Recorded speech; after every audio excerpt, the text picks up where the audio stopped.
Hola, benvinguts a Paper i Píxels. Avui toca paper i píxels. Avui vull parlar-vos d'un concepte que probablement alguns heu sentit o llegit o l'heu vist en alguna pel·lícula o sèrie i vull aplicar-lo al món de l'escriptura. El model Kubler-Ross dels 5 estadis del dol, diguem, es fa davant d'una pèrdua o futura pèrdua. Per exemple, s'aplica sobretot a persones a les quals es diagnostica una malaltia terminal o persones que han trencat una relació amorosa. Les 5 fases d'aquest dol impliquen des de la negació fins a l'acceptació de la realitat que se'ls presenta. Jo el que vull és aplicar això al món de l'escriptura.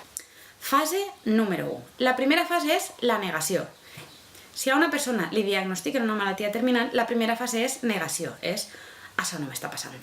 Això no és veritat, el metge s'ha equivocat, demanaré una segona opinió, és un altre diagnòstic. Quan es trenca una relació amorosa, el mateix. És negar l'evidència, és segur que és una discussió menor, segur que tornem, això no és definitiu. I en el món de l'escriptura, la negació seria jo no valc. Jo no valc per escriure. Escriure no és per a mi, escriure ho fan millor altres autors. No. Jo no valc per això. Jo tinc moltes ganes, però jo no tinc talent i no tinc el temps i tinc les idees però no sé traslladar i ho hauria de deixar. Vull dir, l'escriptura no és per a mi. Fase número 2. Ira. En una malaltia terminal seria per què m'està passant això a mi? Per què no li passa a un altre? Seria la fase de tirar culpes. De per què jo? Per què ara? Per què he fet? Per què no li passa al del costat? Per què no li passa a aquella persona tan antipàtica? Per què m'ha tocat a mi? En una relació seria més o menys el mateix. Què he fet jo? La culpa deu ser de l'altra persona. L'altra persona no m'entén. O jo no he tingut res a veure amb això. Per què no li està passant a una altra persona?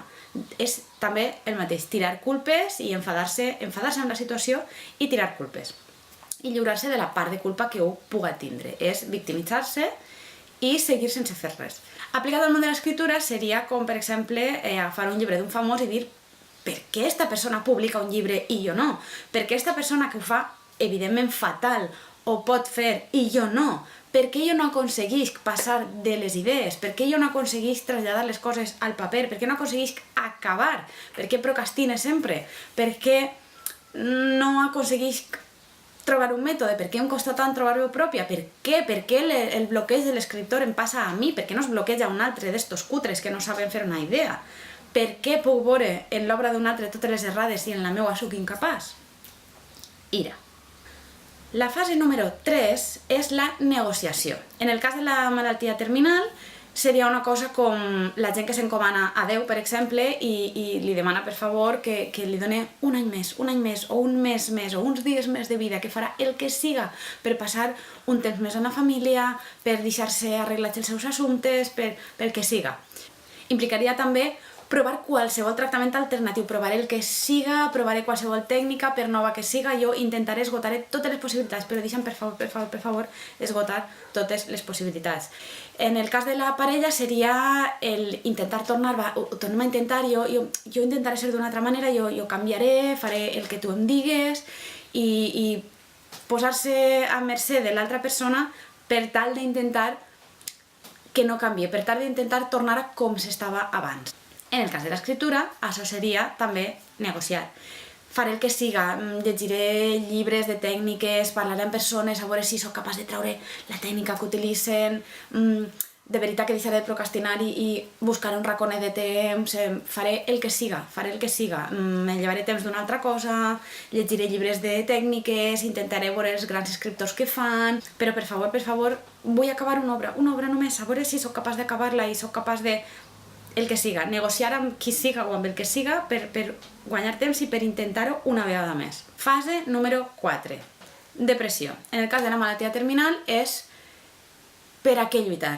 És abandonar-se, és per a què fer qualsevol tractament, per a què intentar-ho si no té cap sentit, si vaig a morir, si no em vaig a curar, si és impossible, perquè a mi em passa tot, perquè cercle viciós d'idees negatives i abandonar-se i no fer res. En el cas de la lluita per la parella seria no només acceptar que la parella anterior ja no va tornar, sinó deprimir-se de cara a parelles futures, de no tornaré a trobar mai l'amor, per a què, l'amor no està fet per a mi, no ho meresc, ningú voldrà estar amb mi, idees negatives, cercle viciós. I abandonament de lluita. En el cas de l'escriptura seria el mateix, deprimir-se. Definitivament jo no vaig per a ser escriptor, no escriuré mai, no té sentit ni fer cursos, no té sentit llegir obres d'altres persones per a inspirar-me, no té sentit seguir dient que vull escriure, no té sentit buscar veu pròpia, no té sentit per a què acabar un relat, per a què acabar qualsevol història, per a què intentar fer una novel·la, per a què? És absurd, no està fet per a mi, no ho aconseguiré mai. Abandonament. Idees negatives, cercle viciós. I la fase número 5, acceptació. L'acceptació en una malaltia seria: és difícil, però no és impossible. N'hi ha unes probabilitats molt, molt altes de morir. Però, si no ho intente, sempre n'hi ha algun percentatge d'un cas estrany que se salva. I si no em salve, com a mínim hauré intentat tot el que està a la meva mà. És a dir, decidir-se per la lluita. I, en el pitjor dels casos, acceptar que pot anar malament, però anant amb una actitud més positiva de dir jo vaig a fer tot el que estigui en la meva mà i ho vaig a intentar. I si no, no, però puc fer alguna cosa. Si això m'està passant, vaig a intentar tot el que puga i si no, jo he fet fins on he sigut capaç. En el cas d'una relació, el mateix. Sí, aquella relació s'ha acabat, però poden vindre'n unes altres. Jo vaig a fer tot el que estigui en la meva mà per canviar la part que em corresponia a mi, la part que jo no ho he fet bé, i vaig estar oberta a buscar l'amor en altres persones. I en el cas de l'escriptura és acceptar sí. És difícil, sí, no és fàcil inspirar-se, no és fàcil acabar, no és fàcil. La gent no té temps, la gent fa temps, la gent busca el temps, la gent llits, la gent busca tècniques, la gent s'apunta a cursos, la gent s'informa, la gent intenta acabar les coses, el que siga. Vaig a intentar primer, buscar temps i acabar coses, posar les idees al paper.